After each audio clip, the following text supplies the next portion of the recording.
Tavian Garrett here with another random revelation. While I was spending time in God's presence, speaking to the Holy Spirit, He reminded me of Matthew 5:37. Let your yes be yes and your no be no. Anything else is from the evil one. Have we really thought about all of the ramifications of letting our yes be yes? God is a covenant God.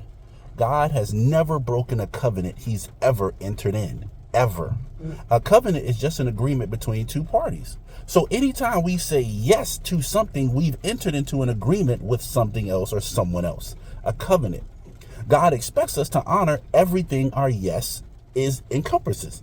Everything our yes is. You agreed to do a job. You signed up for that job. You agreed to work from X time to X time. That's part of your yes. Anytime you try to find ways to do less work, not do your responsibilities, not fulfill what you agreed to do, that's not letting your yes be yes. And it's not based on what anybody else does. The Bible tells us don't look to the left and to the right. Doesn't matter what anybody else does. That's irrelevant. We, as men and women of God, are supposed to honor our covenant agreements. We let our yes be yes. You agreed when you got that loan, that credit card, the house. You agreed to pay the rent or the mortgage on X day. You agreed to pay the bill on X day. That's part of the covenant agreement. You said yes to that. You signed up for the terms and the conditions. And when you don't do that, that's not letting your yes be yes.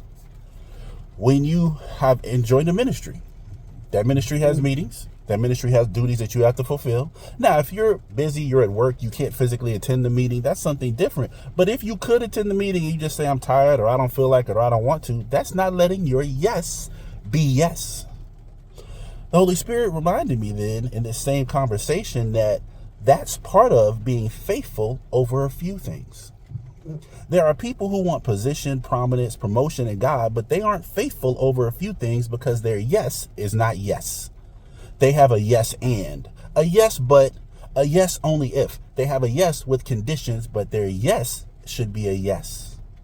And God is looking at the heart. So people want to be elevated. They want to be rulers over many things, but they disqualify themselves because their yes isn't yes.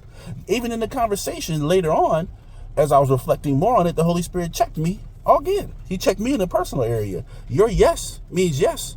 Also has to be with you being someplace at the time you said you would be there. You said you would be there at 4. Doesn't matter when anybody else gets there.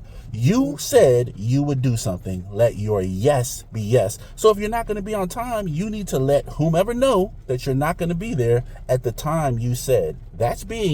All of this is being faithful over a few things. Let your yes be yes. Be blessed.